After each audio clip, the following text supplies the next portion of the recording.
Hello everyone, it's Chris and I am here to do a pour with you today. So I had seen a picture on Facebook and it was, I think, a picture of like an agate maybe, but it had kind of some diagonal and squarish lines in it. And it got me to thinking that would be a really beautiful pour if I can figure out how to do it. So I'm thinking I have a 12 by 12 canvas today and I have a clear stamping block that I've put in the middle of the canvas, and my thought is to do somewhat of a ring pour and pour around the block and then lift the block once the paint is down and kind of let that center fill in and see if I can retain the lines. I don't know for sure if it'll work, and I've had a lot of people ask me if I practice things before I record, and no, I don't. Unless it's a fail, and then yes, I do practice because then I redo it so that you don't have to see the fail. But, you know, I just have ideas and I think it's fun to try them, and I am limited on my time. So sometimes the first take is what you get. And most of the time it works out, I think. So the colors I'm using today are Burnt Umber. I'm using a metallic copper, Naples Yellow, Cobalt Blue. And then I also have some Raw Umber that I thought would be really good to kind of put in the center, as well as put a little bit of that in the pour itself, just to kind of pull all the colors together. So kind of going for an earth tone color palette. I like to put a little bit of blue to kind of brighten that up a bit. I think it makes it really interesting, but I'm using a little measuring cup here today and probably going for about 10 ounces of paint. So I'm going to layer my cup in as if I'm doing a ring pour, and then hopefully the colors will come out really beautiful. So I'm going to start with the Raw Umber, and then I think we'll go for some of the copper. I'm hoping my copper is not too thin, I'm not sure. And then Naples Yellow. And then I'm thinking maybe some of the Raw Umber, because I don't necessarily want a bunch of green next to the blue. And then we'll put some blue in here. It's okay if the yellow and the blue mixes a bit, but I don't want a ton of blue in it. So I'm up to about 4 ounces of paint, and I think I'm just going to go ahead and repeat my colors again, just so that I have all of those beautiful colors represented. Sometimes I find with a ring pour, sometimes the colors that are on the outside kind of get lost, which is kind of sad if you've planned out carefully. And then we'll do one more of the blue. All right, not quite up to 8 ounces. So let's do one more quick little ring. I probably have more than enough paint here, but I want to be sure. And then let's end it with the Raw Umber. All right, guys. So I've got about 8 ounces of paint right now. I think that should be enough to cover this canvas. So I'm going to pull this canvas back into view for you. I tried to get you as close to the camera as possible. So this little stamp block is acrylic, so I can take it and wash it as soon as I'm finished. I'm hoping that it also has enough weight so that it will stay down on the canvas. So I'm just going to go ahead and kind of trace around the block and let's see what happens.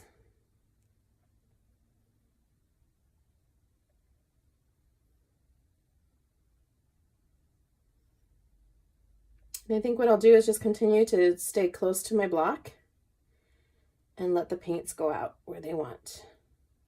Looks like I'm going to have a very nice zigzag pattern.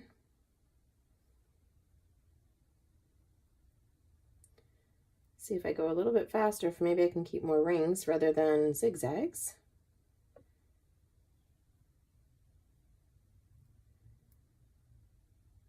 Looks like that Naples Yellow is kind of taken over, doesn't it? There's some color. It's always interesting to me how you layer the paints in the cup and then how they actually end up coming out. So it does look like my block idea is working as far as keeping the paints down or away from the center of it.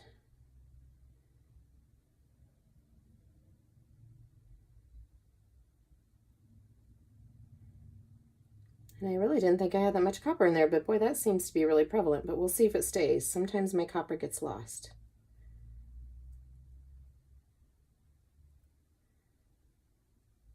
Kind of want to come back this way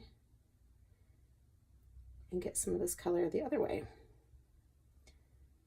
Yeah, that might be a good idea.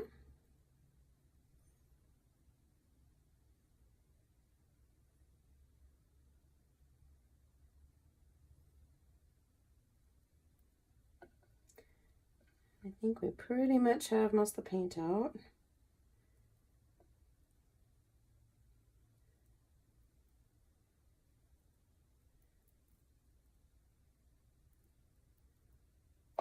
All right, I'm going to stop right there. Okay, so let's pull this guy out and see if that paint will flow into the center a little bit.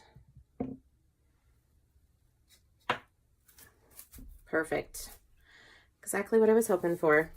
I am just going to put a little bit of umber in the center though. And we'll see if I can keep that darker spot in the middle. Well, it's looking very interesting, I have to say. Now, if we can retain some of the lines, that'll be super cool. So I think what I'm going to do is go corner to corner to try to kind of make it, to try to keep the squarish idea that I had going. So I'm just going to tip up here to the upper corner. And kind of stretch that out just a tiny bit so that I can cover that corner.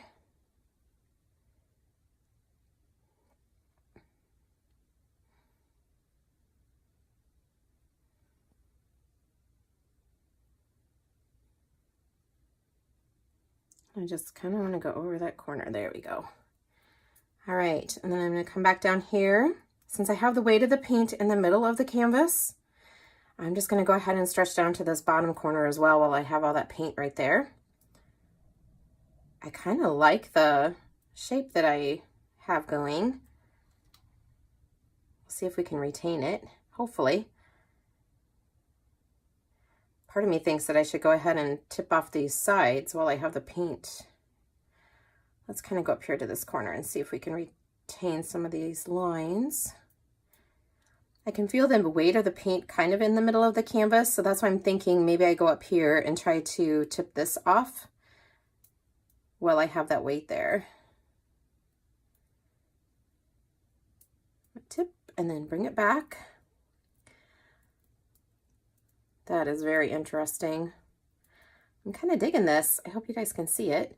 Okay, so thinking we'll go ahead and come down.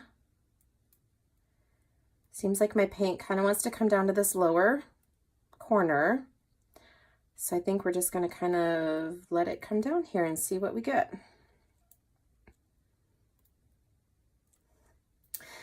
So it's kind of starting to look a little groovy, guys. All right, and then I'm going to bring the weight back up again and try to get this bottom corner covered. Hopefully you can see this. And then I'm just going to go ahead and tip down and get this bottom right corner done.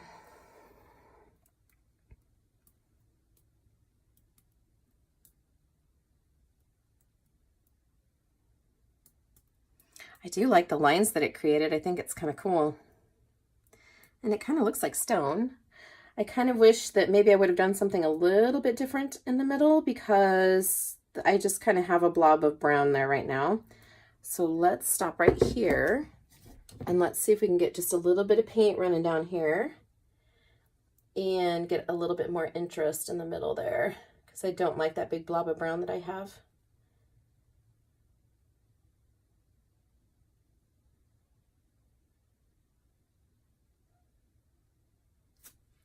There we go. That's definitely better than a big blob of brown.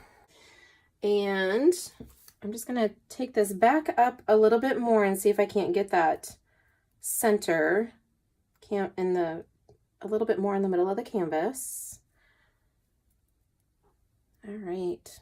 That's very interesting. I think I have a blob of paint under here, but if I mess with it, it'll totally mess up my lines right now. So I'm gonna have to think about that one and see if I try to mess with it. All right, I think I've got you in view. I'm gonna go ahead and torch this and see if I get any. I have a few little cells coming up. There isn't any silicone in my paints. My paints have all been mixed with my pouring medium. So it's just how the paints are reacting to each other in the pouring medium. So let me see if anything else wants to pop up for us. I definitely have some air bubbles, so this will get rid of the air bubbles too. My torch gets a little vigorous sometimes. Don't necessarily want that much stuff going on. You can see where the heat kind of got a little close here, where it really pulled a lot of stuff up, so. All right. I think that's very interesting. I like how it turned out. It's actually quite cool. Okay, let me pick this up and show it to you. My blue is definitely not as prevalent as I thought it would be. Give you a little bit closer look here. And hopefully you can kind of see some of the cells that are kind of forming up through those rings. And then let me set it back down. I love I kind of like the design on it that it created by putting that block in the middle and then pouring around it. I think it's definitely something I would probably try again. Okay, guys, so there's our squarish, roundish ring pour. If you have any questions, please let me know. Please like, subscribe, and ring the bell for notifications, and I hope you have a fantastic day. Bye-bye.